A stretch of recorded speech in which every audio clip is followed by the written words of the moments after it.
puntualmente a fine novembre abbiamo avuto i dati dall'Istituto Superiore di Sanità delle nuove infezioni di HIV e purtroppo abbiamo avuto un aumento di nuove diagnosi. Nel 2023 sono state riscontrate 2349 nuove diagnosi di infezione da HIV ed era da anni che non si vedeva questa inversione di rotta, perché da più di 12 anni ormai c'era una tendenza alla diminuzione progressiva dei casi, che invece quest'anno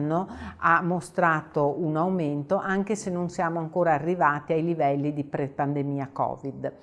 E purtroppo il dato molto preoccupante è quello che il 60% di queste nuove infezioni avvengono tardivamente, quando cioè le persone sono già in fase avanzata di infezione o addirittura hanno la malattia conclamata. Questo vuol dire che per anni le persone possono inconsapevolmente aver trasmesso l'infezione ad altre persone e inoltre essere diagnosticati tardivamente vuol dire avere anche più rischi di sviluppare altre patologie non solo correlate all'HIV ma anche non strettamente correlate all'HIV, perché HIV ha questa azione immunomodulante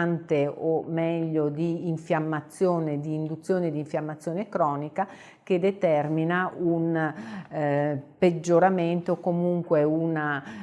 compromissione di vari organi, quali ad esempio l'apparato cardiovascolare, il sistema nervoso centrale o anche l'apparato gastrointestinale.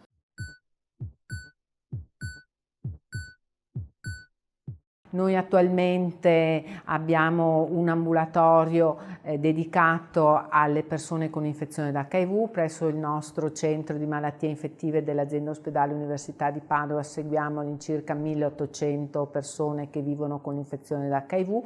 Queste persone sono seguite in maniera direi a 360 gradi presso il nostro ambulatorio, nel senso che i nostri ambulatori non solo fanno la visita, non solo acquisiscono i farmaci, ma fanno i prelievi, fanno tutti gli screening, comprese anche tutte poi le vaccinazioni, perché all'interno dell'ospedale abbiamo questo ambulatorio vaccinale dove cerchiamo di offrire a queste persone tutte le vaccinazioni di cui hanno bisogno.